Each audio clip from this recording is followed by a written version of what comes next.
Selamat pagi saudara dan sahabat dimanapun Anda berada. Senang sekali berjumpa di dalam One Verse a Day. Kita mau belajar dan merenungkan firman Tuhan hari ini. Tapi sebelumnya marilah kita berdoa. Ya Allah, kami sungguh bersyukur untuk kebaikan Tuhan, untuk hari baru yang Tuhan beri, untuk pengharapan, iman, kekuatan di dalam Tuhan. Kami mau belajar dan merenungkan firman-Mu, biarlah Engkau hadir, melawat, dan menerangi kami semua. Terima kasih Bapa, di dalam Kristus kami berdoa. Amin. Saudara yang dikasihi Tuhan, firman Tuhan hari ini dari Matius 16 ayat 9. Belum juga kamu mengerti, tidak kamu ingat lagi akan 5 roti untuk 5.000 orang itu, dan berapa bakul roti kamu kumpulkan kemudian. Saudara, ayat yang kita baca hari ini merupakan bagian dari percakapan Yesus dengan murid-muridnya. Sebelumnya Yesus memperingatkan agar selalu berjaga-jaga dan waspada terhadap ragi orang Farisi dan Saduki. Tetapi murid-murid ini berpikir bahwa Yesus sedang kesal karena mereka tidak membawa roti. Tuhan Yesus menegur mereka sebagai orang-orang yang kurang percaya, diceritakan.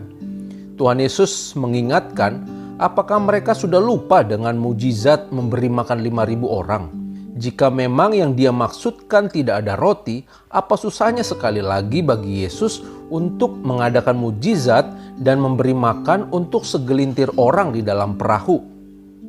Walaupun mereka sudah sekian lama menjadi murid-murid, melihat sendiri mujizat-mujizat yang Tuhan Yesus lakukan, mendengar sendiri pengajaran-pengajaran Yesus, ini tidak serta-merta membuat para murid ini mengenal betul siapa Yesus. Mereka masih saja gagal untuk mengenal Tuhan. Saudara, pada masa itu orang-orang Farisi dan Saduki adalah dua golongan kelompok agama yang sangat ternama. Sebenarnya kedua kelompok ini saling bertolak belakang. Tetapi dalam hal melawan Yesus, mereka kompak untuk menjatuhkan Yesus. Mereka tidak mau mengakui Yesus sebagai Mesias karena dalam bayangan mereka, Mesias itu adalah seorang pemimpin secara politis yang akan membuat Israel kembali mengalami kejayaan seperti yang lalu-lalu. Nah, ajaran dan perlawanan orang-orang Farisi dan Saduki terhadap Tuhan Yesus inilah yang hendaknya diwaspadai oleh para murid. Hati-hati dengan ragi orang Farisi dan Saduki, kata Yesus. Saudara, ragi itu ditaburkan pada adonan yang terbuat dari campuran air dan tepung. Ragi akan membuat adonan menjadi mengembang, saudara. Yesus menyatakan bahwa ajaran yang tidak jujur dari orang Farisi dan Saduki itu akan mempengaruhi seluruh rakyat Israel seperti terhadap seluruh adonan roti yang dibuat. Inilah yang dimaksudkan Yesus dengan ragi orang Yahudi. Saudara, dari kisah ini kita belajar bahwa kita harus mengenal Kristus dengan benar. Tidak cukup kita hanya menjadi orang Kristen yang identitasnya terpampang di KTP saja. Mungkin saja ada banyak orang yang aktif pelayanan selama puluhan tahun ataupun telah mendengar ribuan khotbah tetapi tidak memiliki kepekaan hati untuk mengenal Kristus dengan sungguh-sungguh. Kita memahami Tuhan sesuai dengan kehendak dan kepentingan kita saja, berdasarkan pemahaman kita saja.